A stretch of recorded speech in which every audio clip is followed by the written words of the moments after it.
Chapter 5. Number 34. Edmund was hurried down steep stone steps into a cell. Dampness and evil odors surrounded him. By the light of the jailer's lantern, he saw that the cell contained a chair, a table, a pail, and a cot with straw and a blanket thrown on top. While one jailer brought in some bread and a jug of water, another stood guard.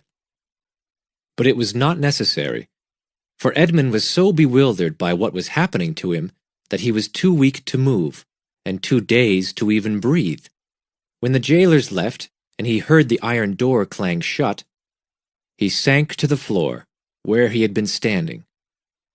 The next morning, Edmund's jailer found him still hunched over on the stone floor. He had not eaten, or drunk, or slept.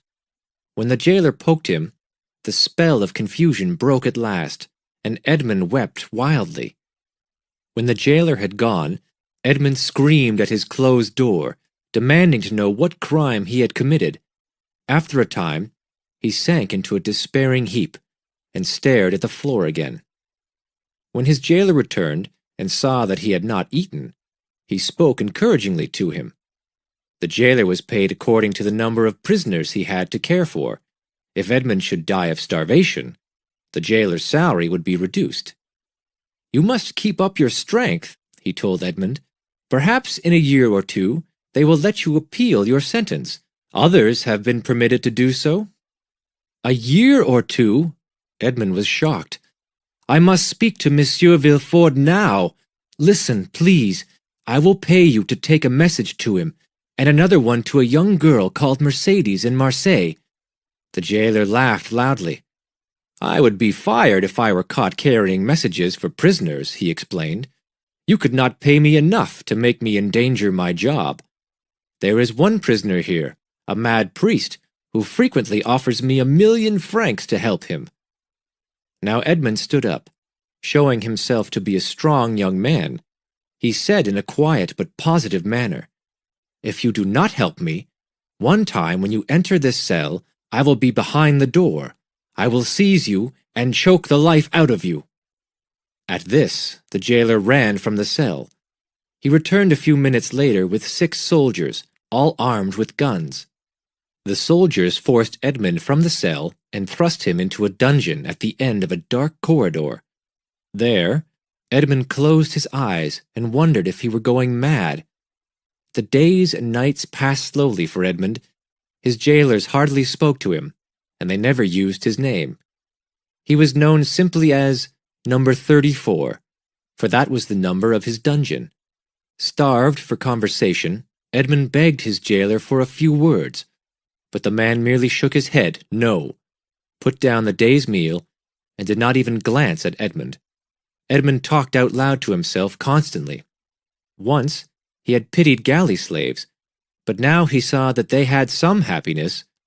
At least they breathed the sea air, and they had one another for companionship. Edmund had nothing.